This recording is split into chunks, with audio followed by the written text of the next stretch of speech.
We have 14 participants. No, 10 participants. Yeah. Peter Kraut Okay. and Alicia. Good. Okay. Well, let's get started.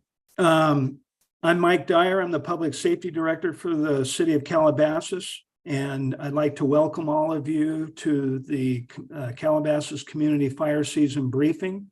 On behalf of Mayor Shapiro, City Council, Kendon Meek, City Manager, I'm very honored to have Assistant Fire Chief Drew Smith and Megan Carrier from the Los Angeles County Fire Department, who are going to give all of us a briefing on the fire season and the upcoming fuel moisture totals and how we could prepare for this year. First, I'll turn it over to Megan to give you the ground rules for the webinar. Thank you very much. My name is Megan Courier. I am the Community Services Liaison for Division 7 of LA County Fire. I'm here with Chief Smith, and we're going to go through the community fire season briefing. Couple things before we start. If anyone has any questions throughout the presentation, please enter them into the Q&A box at the bottom of your screen. And then at the end of the presentation, we'll do an open Q&A. So anything comes up during the presentation, just pop it in the Q&A and we'll get to it at the end. And with that, I will turn it over to Chief Smith to start it off. Well, great. Well, thank you, everybody, and good evening and happy October. And so, as you know, we're very engaged in the public safety component. And as we know, we transition into fall. We'd like to give you kind of the state of where we're at and what we're looking at for this fire season 2023. So that would be me. So one of my other jobs, besides being your assistant fire chief or the fire chief for the city of Calabasas, is I'm also the department's fire behavior analyst and one of the operations section chief for major emergencies. So the wildland business as a fire behavior analyst is what I track year round. And I've been a nationally participant in the fire behavior arena for over 20 years as a fire behavior analyst. So just giving some background on Division 7 and Battalion 5 specifically. There's 12 fire stations in Battalion 5 and also 2 fire camps that have type 1 hand crews that are able to assist immediately on these wildfires, but we do get also resources from outside our Battalion 5 jurisdiction with the 22 battalions that we share with the Los Angeles County Fire Department. So your neighborhood fire stations, hopefully you're familiar with those, and I would like if you did go by and visit them, and so you can get to know your local firefighters. So there's 2 of those, one fire station 68, which is on Calabasas Road, and fire station 125 just off the freeway right there at off of Las Virgin Road. So these are district engines, and we share them with Los Angeles City, our neighbors next door. And we also share them throughout the Battalion 5 area. So just as the fall and winter outlook for 2023, we work in cooperation with the National Weather Service and also the Geographic Area Coordinating Center with looking at relative risk and outlook and daily risk. And so for the outlook is what they're saying now is the potential is temperatures are going to be below normal through December. We're going to have above normal precipitation, below normal number of Santa Ana wind events through the period. And with those Santa Ana wind events, on average, we average 8 red flag issues a year in Los Angeles County that do affect, of course, the Santa Monica Mountains. And also they're predicting normal fire activity. So even though we have below normal potential Santa Ana wind events, we could have a very significant challenging wind-driven fire based upon one event. So just because we average on 8, every time we have one, we don't have a large fire. So this just shows our drought intensity, and it's the same right now through for giving into October 1st, and this just shows the drought index. And so basically with our fuels and where we're looking at our moistures, where we don't have any drought intensity at this point in time, which plays a significant role in the stability or instability of our fuel beds. So going into that, this is where we were at last year at this time. So as you know, that we've received close to 30 inches of rain in Los Angeles County, and just coupled with close to 4 inches of rain here within the last month and a half. So this does significantly enhance the water table. It is very good for our live fuels that are out there across the landscape. So just a little, it's a chart we put together, just shows, if you look at the left-hand column, 0 to 12, that's amount of red flags that are issued. January through October is the amount that are issued in each month, or wind events. And you can see that our Santa Ana red flag correlation data shows us our high-risk days fall within October, November, and December, with the average of Santa Ana wind conditions peaking in December. However, there's an offset with that because of the high winds that you do see. A red flag may not be issued just because you have Santa Ana winds. This just means that we have Santa Ana winds, that they're in excess of 20 to 50 miles an hour plus. And you can see our highest wind total months are October, November, and December. And it's kind of odd to see that you see that they're in January as well, but we don't have large fire growth in January.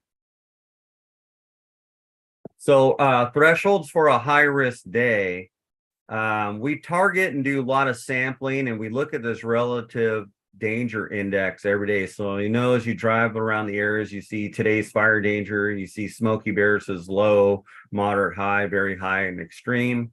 When we have red flags, we get into where we have extreme fire danger. And the difference between fire danger and fire behavior is fire danger is the recipe on which fire has the ability to ignite, start, and spread and become large.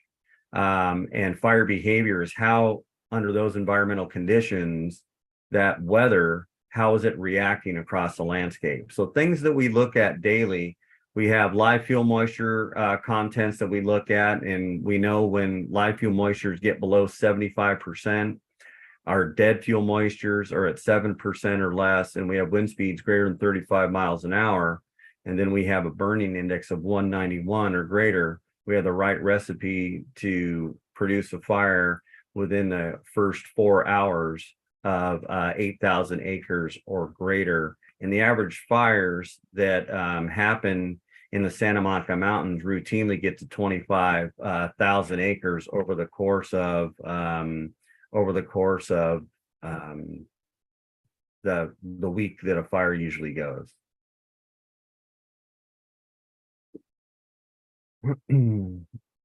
So fall and winter high risk days, what is the right recipe for high risk day? High risk day requires a combination of high winds and dry weather. Large scale winds are routinely forecasted in the fall and the winter months. Fire growth is dependent upon flying embers spotting ahead of the advancing fire front. That's what gives us our exponential growth on those fires. It's not the advancing fire front. That's one component of it. It's the exponential spotting. All those burning material that gets caught in that collective column of smoke gets transported downwind into receptive fuels under very dry condition, is what gives us that aggressive fire behavior and that exponential fire growth. And that happens on high risk days.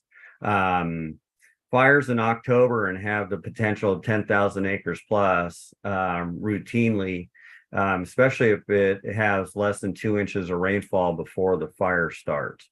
Right now, we have 2 to 4 inches in our area, and that does play a role. However, it doesn't at all significantly reduce the risk or does it eliminate the potential for a major wildfire, even though we see green grass that's out there? There's a significant areas that have old growth vegetation, hasn't seen fire frequency in 25 plus years, and the dynamics of those fuel beds under those adverse red flag conditions does support the probability for large fire growth, even though we've had 2 to 4 inches of rain throughout the area. So how do we prepare? So the wildfire preparedness, you know that we have a huge campaign with our Ready, Set, Go. This has proven that it works. We educate our people. This is what you can do best, is be ready, set, go. And remember that life safety is paramount for when we're dealing with wildfire emergencies. So being ready is to create and maintain defensible space around and harden your homes against embers. Studies have shown, history has shown, is when you can do your defensible space combined with your home hardening, your firefighters and have a better chance of structure defense, or that your home can stand by itself with the potential of surviving that if you do good home hardening and maintaining your defensible space. So the defensible space, there's a significant amount of robust publications on this, information on what we require when we do our defensible space inspections, and also best practice of what your landscaping should look like. So with your defensible space and your home hardening components, we don't want your property looking like the moon by any stretch of the imagination, but we want it maintained, manicured. And the number one contributor to structure loss is those fine fuels or something that's receptive within the first 5 feet of your home. So minimizing that risk, minimizing the risk of embers that get into your attic space really sets the homeowner up for success. So this is a picture of what we're looking for. I know not everybody's house looks like this, but we have to use graphics somehow, right? So we talked about that improves the your chance of surviving a wildfire. So that's the defensible space. 0 to 30 feet is really the most vulnerable component to that, on that ember cast and those embers that get all in and around your home. So we're talking about loose leaf litter in your gutters, or an unmaintained tree that's dropping leaves on top of your roof. When you have a robust amount of spotting, it is highly probable that those receptive materials will ignite, and you don't want those on your home. So as we work out from the home, the first 5 feet, we know that we can maintain relatively easy with good practice. 5 to 30 feet is where we thin, limb, lollipop, manicure, mosaic our landscape. And as we work out to the house, even up to 200 feet, is we still want that good separation between a lot of the vegetation that's out there. So just when you have dense vegetation that's adjacent to your home, the energy release that comes out of that fuel bed is significant, and you need more distance to disperse that radiant energy. And the more space and radiant energy disbursement you have, coupled with the good defensible space practices in the first 5 feet, is making sure you don't have those really fine pine needles or any wicker furniture, any of those stuff around your house, really will complement the survivability chances. So this is one of the presentations that we did in Calabasas. Is just us giving a presentation to some homeowners, looking at some attic vents and some of the best practice and some of the new technologies that are out there that you can replace some of your attic vents that those are screen and meshings that are layered differently, or less than 1/8 of an inch in diameter, but they're the way that they're vented is at 2 different angles. It's really a neat component to enhance your survivability in attics. So focus on home hardening. Yes, your roofs, your gutters, as we talked about, those eaves and vents, windows and doors. Looking at that outdoor space, this picture really does show what does happen when you have those ornamentals or those embers that can get into these different areas. Wooden fences is one that butts up to your house, exposed eaves and your composition roof that is aged. The more home hardening you can do in defensible spaces, once again, significantly increases the survivability of your home in a wildfire. So we need to practice this 365 days a year. So having that plan being set, prepare your family ahead of an event for the possibility of an evacuation. And evacuations, we understand, are completely inconvenient. However, having a family plan is really what we're looking for, that you talk about this, you communicate the what if we have an evacuation, how does this look? In that being said is having your family emergency plan, learn the threats in your area, understand how the communications, how they're going to come to you, know your travel routes, pick an out-of-state contact that you can get information from, or have a person you can talk to so they know your whereabouts, that can provide information if needed, if the gravity of the emergency is such.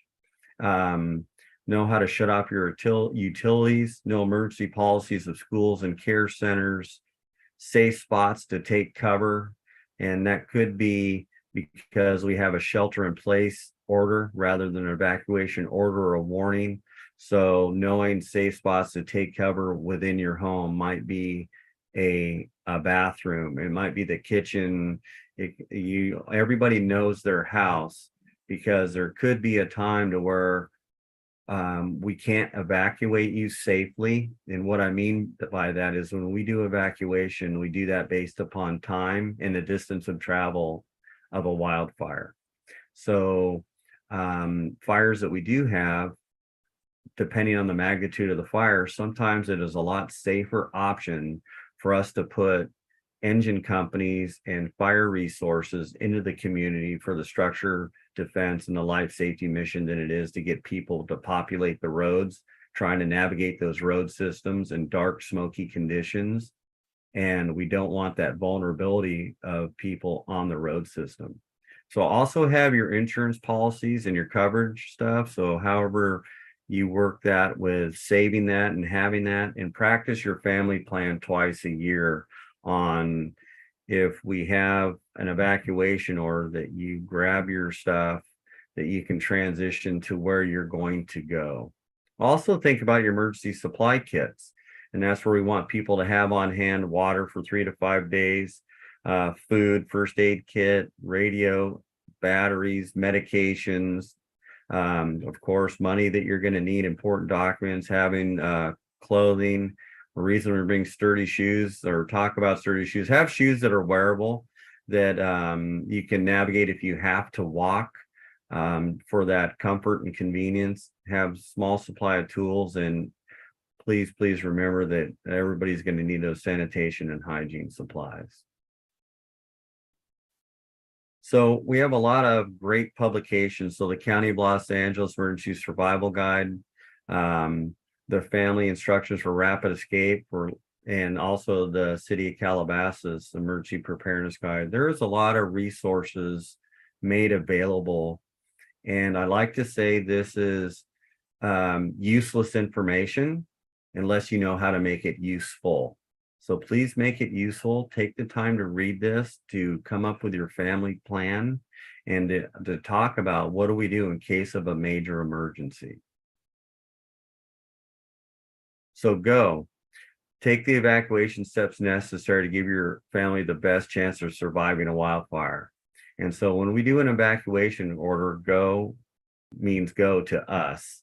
It's not that you evaluate in your mind what you think the right thing to do is.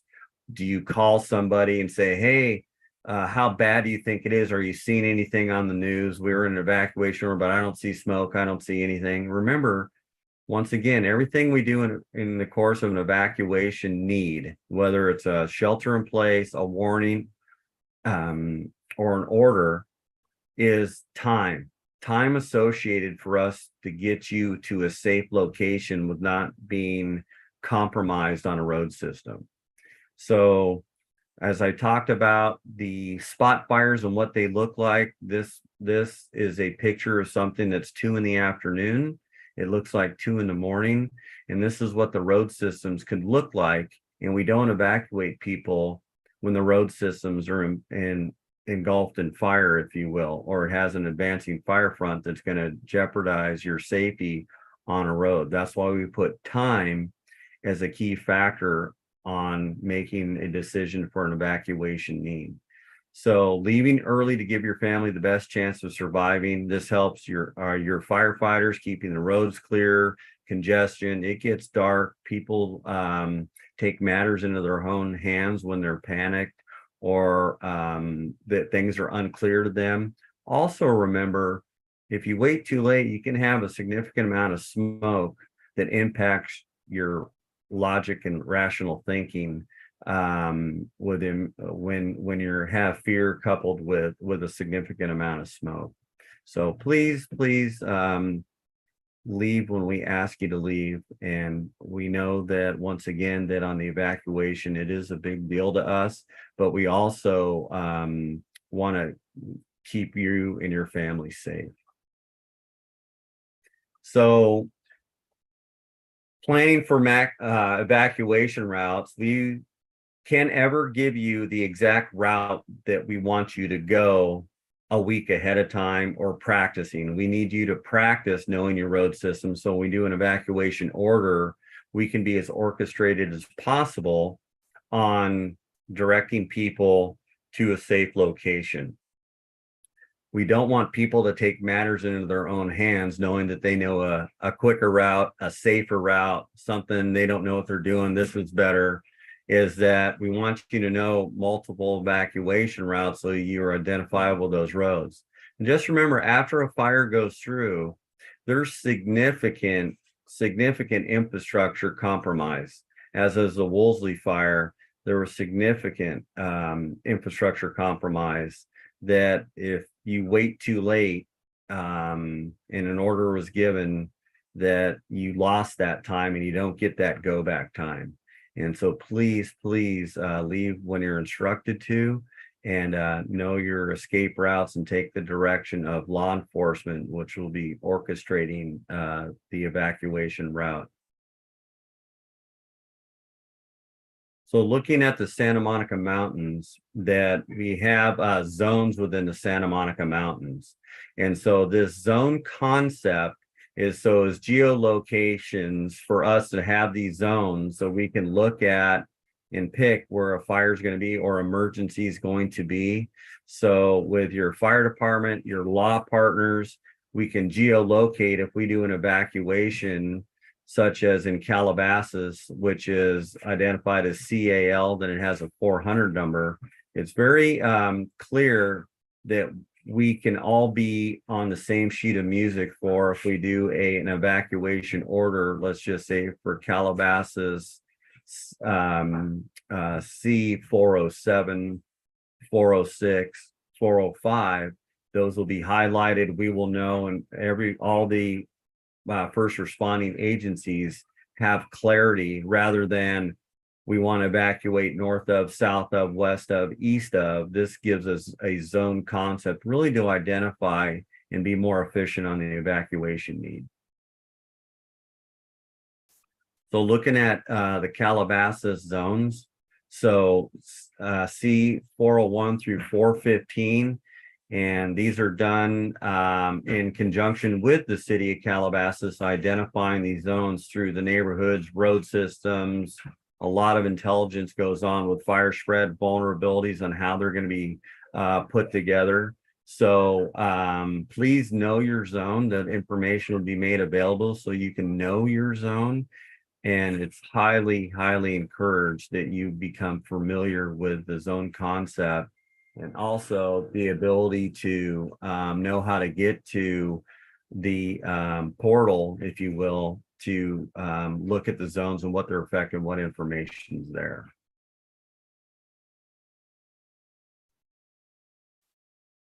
So this is, I can jump in on this one, Chief. yeah, I was waiting for that. This is your bag, David.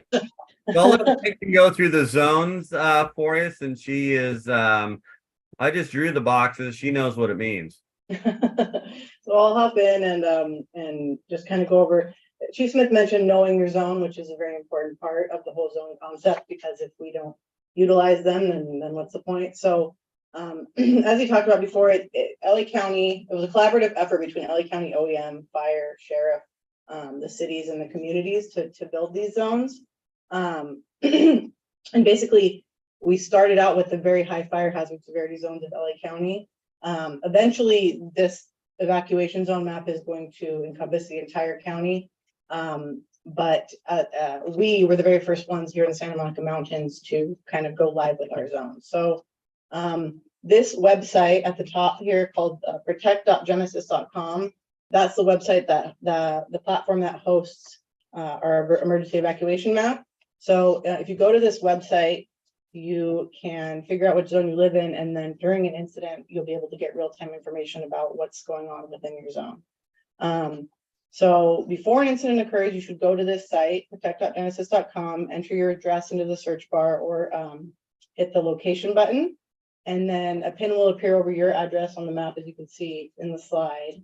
And then there's a pop-up window that has some more information about the zone.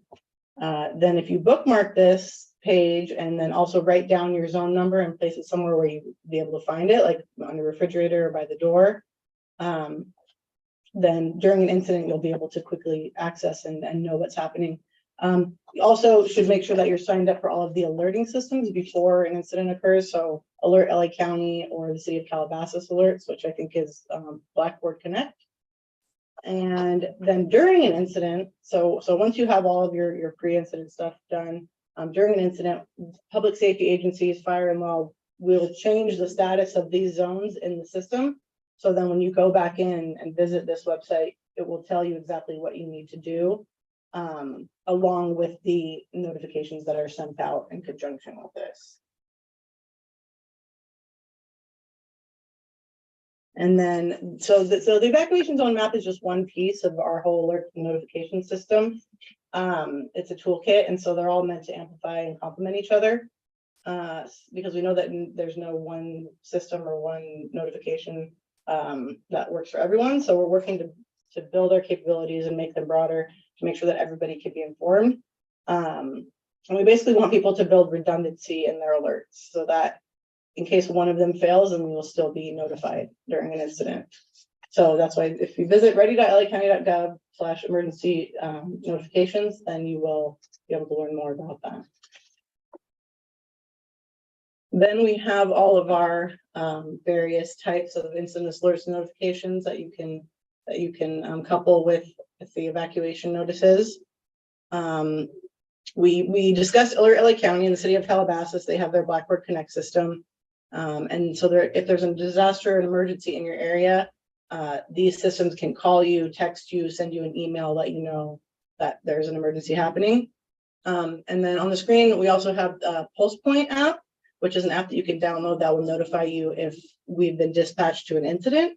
The only issue with that app is that there's a lot of false alarms because you get notified as soon as we are dispatched to an incident. So sometimes when the firefighters go out to the scene and they investigate, it turns out to not actually be a fire. So if you want to avoid that, then you can change your settings to confirmed vegetation fire only so that you don't get those false alarms. And then, so during an incident, there's going to be so much information coming out on the internet, and a lot of it will turn out to be false. So just to be sure that you're getting the correct information no matter what, it's good to follow these accounts that are listed on the screen, because these will all have validated information that's coming directly from the incident commanders, and to avoid false information. And then also always having an AM radio with a battery, solar, hand crank powered, so that you can access AM radio. We have our No Weather Alert radio program, which we have been distributing these radios throughout the Santa Monica Mountains for the past year and a half or so. And basically the National Weather Service sends out alerts via these NOAA weather radios, and LA County has partnered with National Weather Service to start sending out alerts for wildfires that require evacuations. So these radios work without cell service or power, so they're a good last resort for notifications. Say if it's the middle of the night, the power's out, there's no cell service, you'll still be able to be alerted that something is going on. And then lacounty.gov/emergency is our County Office of Emergency Management, basically incident page. And so when there is an incident, all of the necessary or relevant information will be aggregated on lacounty.gov/emergency. And then here we just have some more preparedness resources. Like I mentioned, Ready LA County, that's Office of Emergency Management. National Weather Service office, Los Angeles Oxnard office is our local office that has all of our weather information. City of Calabasas has a lot of good preparedness info. Southern California Edison, especially for PSPS information, which is public safety power shutoff, which is when the power company shuts off the power during red flag events or high wind conditions. And then USGS has the Shake Alert app, which can notify you shortly before an earthquake happens, which I believe they're getting better and better at, because during the last earthquake, I did get a notification before I felt the earthquake. So that is a good resource to use also. Then getting involved is also important. We have our CERT program, which stands for Community Emergency Response Team. And it's basically a FEMA approved course where residents are taught basic safety skills, learn about hazards in your area, light search and rescue, just disaster response skills. So if there is an incident such as a large earthquake where first responders aren't able to get to everyone right away, then you'll be able to help your family and your neighbors in those instances. We did hold a class in Calabasas earlier this year, and we will be working with city staff to set something up for next year. So once we have all of the finalized details, then we'll send that out via the city. And then that is all I have. I don't know if you want to add anything else, Chief Smith or Chief Dyer, before we go into Q&A. That no, I think we should wait for some Q&A, and I think that is great information. And I have my email address up on the screen in case anybody has anything they think of later on that they want to ask.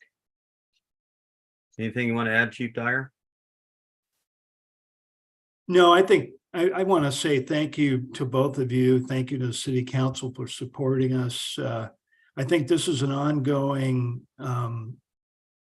campaign that we have to do annually, all year long, to keep our residents prepared and keep their awareness levels up. And this is just one little piece of it, and we'll continue to do so throughout the fall into the winter.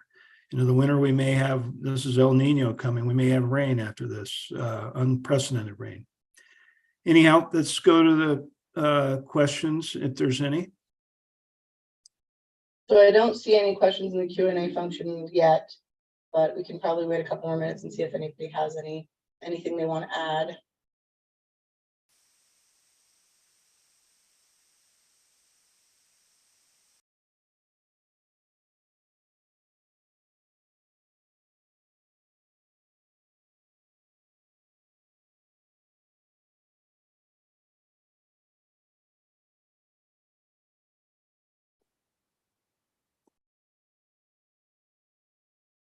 See anything, Megan, or no?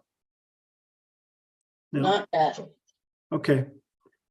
Well, I want to close by saying once again, thank you to our partners with LA County Fire. Thank you to LA County Sheriff too. They're our public safety partners along with the county.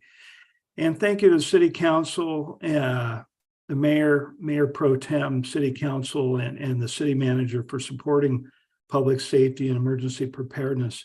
Also want to say thank you to my partner in public safety and emergency preparedness with the city, Debbie Larson, who's been there a long time, learning a lot from her, working alongside of her to help the citizens be better prepared. So with that, I want to say thank you to everybody, and stay tuned. There's going to be a lot more public safety messaging, and to keep everybody's awareness levels up, because as Chief Smith said, we're going to go through a period of fire weather, and And then possibly in the winter, we're going to go through rain as we do.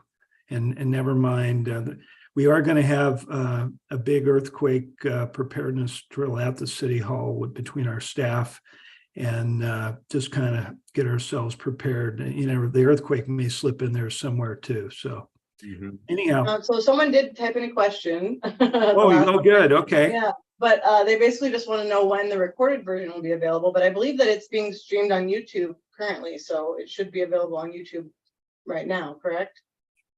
I believe it is. Debbie, can I unmute you? If it's not, we'll make sure it's on. It is recorded, so we'll make sure it's on for everybody to watch. Yeah, and I believe it's on the Calabasas YouTube, so check there, and then we'll make sure it's up. Yeah, this is Debbie. I don't have the exact time when it'll be available, but it will be available. And then someone else asked, do you have any resources for home hardening? Yes, we do. We have some tips on the city website about home hardening, and we also work closely with EPIC, Fire Safe Council in Calabasas to provide home hardening inspections. So with that, please contact myself or Debbie, and we can point you in the right direction.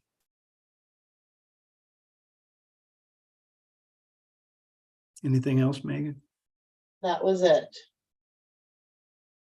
Well, finally, I want to say thanks to our community members and city council and staff that were, so valuable and critical in putting this program on. And thank you once again to Chief Smith and Megan. And with that, we'll say good night to everyone. Thank you. Good night. City, Calabasas. Appreciate it. Take care.